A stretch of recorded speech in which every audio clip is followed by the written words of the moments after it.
aí, turma, vamos começar mais uma aula de história e a aula de hoje vai ser sobre o Massacre de Tulsa.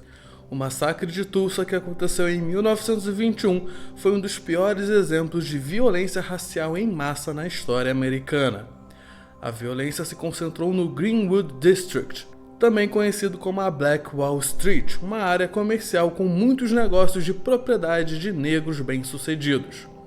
Em 24 horas, centenas de cidadãos negros norte-americanos foram mortos, milhares desabrigados e 35 quarteirões da cidade viraram ruínas. No nordeste de Oklahoma existiu uma crise econômica que acabou por tirar muitos homens do mercado de trabalho. Desde 1915, a Ku Klux Klan crescia em pequenos grupos urbanos em todo o centro-oeste dos Estados Unidos, em particular com a volta dos veteranos da guerra, que fez sua primeira grande aparição em Oklahoma em 12 de agosto de 1921, menos de 3 meses após o massacre. Até o final de 1921, Tulsa tinha cerca de 3.200 moradores pertencentes à clã. O bairro tradicionalmente negro de Greenwood, em Tulsa, tinha um distrito comercial tão próspero que era conhecido como Wall Street Negro, agora comumente referido como a Black Wall Street. Os negros criaram seus próprios negócios e serviços dentro do enclave da segregação racial, incluindo mantimentos diversos, 2 jornais independentes, 2 cinemas, discotecas e inúmeras igrejas. Profissionais médicos negros, dentistas, advogados e clérigos a serviço da comunidade atuavam na região. Por causa da segregação residencial, a maioria dos negros viviam juntos em Greenwood. Eles selecionaram seus próprios líderes, e nos arredores do nordeste de Oklahoma, os negros também desfrutavam de relativa prosperidade e participavam do boom do petróleo. E o que aconteceu? Por volta das 4 horas da tarde, Dick Holland, um negro de 19 anos que trabalhava como engraxate na região central da cidade, adentrou num elevador de um edifício da região que era restrito aos negros. Ele encontrou Sarah Page, de 17 anos, a operadora do elevador para brancos, que estava de plantão. Os dois provavelmente se conheciam pelo menos de vista, como este era o único edifício nas proximidades com um banheiro que Holland tinha permissão expressa para usar. E o elevador operado por Page era o único do edifício. Um funcionário da Heimberg, uma loja de roupas localizada no primeiro andar do edifício, ouviu o que soou como um grito de uma mulher e viu um jovem negro correndo do prédio. O funcionário foi até o elevador e encontrou Page descontrolada e ansiosa.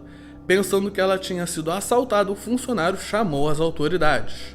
As notas do relatório da comissão de investigação apontaram que era incomum para ambos, Holland e Page, trabalharem no centro da cidade no Memorial Day, quando a maioria das lojas e empresas estavam fechadas. Elas sugerem que Holland deveria ter causado um pequeno incidente, como tropeçar e equilibrando-se contra a menina, ou que talvez eles fossem amantes. Após o tumulto, a explicação mais comum era que Dick Holland tropeçou quando ele entrou no elevador e, quando ele tentou se amparar para não cair, agarrou o braço de Sarah Page, que em seguida gritou. Também tem sido sugerido que Holland e Page tiveram uma briga de amantes. No entanto, simplesmente não está claro o que aconteceu de fato. Embora a polícia provavelmente tenha questionado Page, nenhum relato escrito de sua declaração veio à tona. Seja qual for a conversa ocorrida entre Page e a polícia, é geralmente aceito que eles determinaram que o que aconteceu entre os dois foi algo menor do que um assalto. As autoridades realizaram uma breve investigação, em vez de criar uma caçada humana pelo suposto autor do assalto. Mais tarde, Page disse à polícia que ela não iria prestar queixa. Independente se o assalto tinha ocorrido ou não, Holland tinha motivos para ter medo, pois tal acusação poderia colocá-lo em risco devido ao racismo entre os homens brancos. Ao perceber a gravidade da situação, Holland fugiu para a casa de sua mãe em Greenwood. Na manhã após o incidente, os detetives Henry Carmichael e Henry C. Peck, um policial negro, localizaram Holland na Greenwood Avenue e o detiveram. Peck era um dos 2 oficiais negros entre a força policial de aproximadamente 45 homens. Holland foi inicialmente levado para a cadeia da cidade de Tulsa. À tarde naquele dia, o comissário de polícia J. M. Axon disse que recebeu um telefonema anônimo ameaçando a vida de Holland. Ele não ordenou que Holland fosse transferido para a cela mais segura no piso superior no Tribunal do Condado de Tulsa. O Tulsa Tribune, um dos jornais mantidos por brancos em Tulsa, publicou a história na edição da tarde com a manchete: Negro ataca garota em elevador, descrevendo o incidente. Na mesma edição, o jornal escreve um aviso no editorial sobre um linchamento em potencial de Howland. O editorial, intitulado To Lynch a Negro Tonight, relatava a montagem de um grupo de homens brancos que planejavam um linchamento à noite contra Howland. O jornal era conhecido na época devido ao seu sensacionalismo, na forma com que suas matérias eram escritas. A edição da tarde do Tribune foi para as ruas logo após as 3 horas e logo a notícia da propagação do linchamento em potencial se espalhou. Por volta das 4 horas, as autoridades locais estavam em alerta. As pessoas brancas começaram a se reunir perto do tribunal do condado. Ao pôr do sol, várias centenas de brancos estavam em frente ao tribunal, no que parecia um grupo pronto para o linchamento. O xerife McCullough tomou as medidas para garantir a segurança de Howland. McCullough organizou seus policiais em uma formação defensiva em torno de Howland, que estava apavorado. O xerife posicionou 6 de seus homens armados com fuzis e espingardas no telhado do Palácio da Justiça. Ele desativou o elevador do edifício e colocou os homens restantes em barricadas ao topo da escada, com ordens de atirar em qualquer invasor à vista. O xerife saiu e tentou falar com a multidão para que as pessoas fossem embora, mas sem sucesso. Por volta de 8 da noite, 3 homens brancos entraram no tribunal, exigindo que Howland fosse entregue a eles. Embora em número bem menor devido à crescente multidão na rua, o xerife McCullough estava determinado em evitar outro linchamento e mandou os homens embora. Por volta das 7h30, um grupo de aproximadamente 30 homens negros, armados com rifles e espingardas, decidiu ir ao tribunal e apoiar o xerife e seus policiais em defender Howland da multidão.